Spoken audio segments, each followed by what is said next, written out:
Why I'm glad deadbolts are a thing. This happened about a year or so ago, but I just read something fairly similar and it reminds me how it still gives me the chills.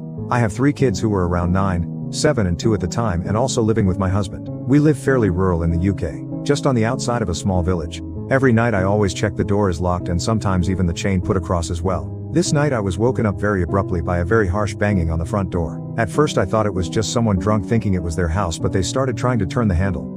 My husband went near to the door and I stood on the stairs with my phone, in case I needed to call someone. My husband told the man he had kids in here that were sleeping and to go away right now. The man started rambling and slightly slurring. It wasn't extreme slurring, but his voice wasn't quite right. Seemed clear he was either on something or mentally unwell. He kept asking for a certain woman's name and my husband told him that there was no woman with that name here to go away now. The man kept saying we were hiding her and he was coming in. During this period there was a lot of very strange sounds coming from behind the door. Thumping, scratching and another wound I couldn't quite place. My husband then told him that I had called the police. He did a few more frantic thumps, then, I assume, left, because we heard nothing else. We heard nothing else like him attempting this with the neighbors either. For a few hours I waited in case he came back. I had a tennis racket I'd have used if I had had taught. Luckily it didn't come to that.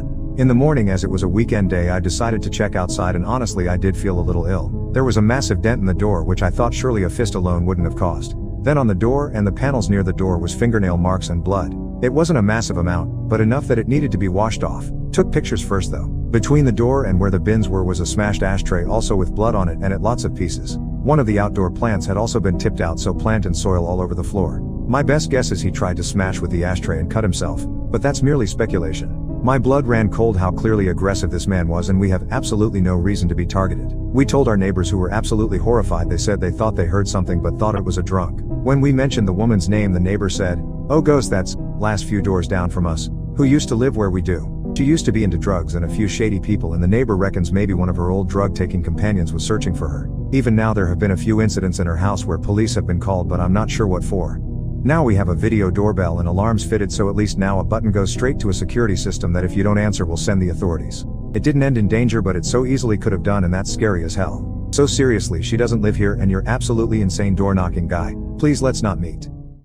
Thanks for watching. If you got this far, leave a comment, like if you liked it, and follow for more.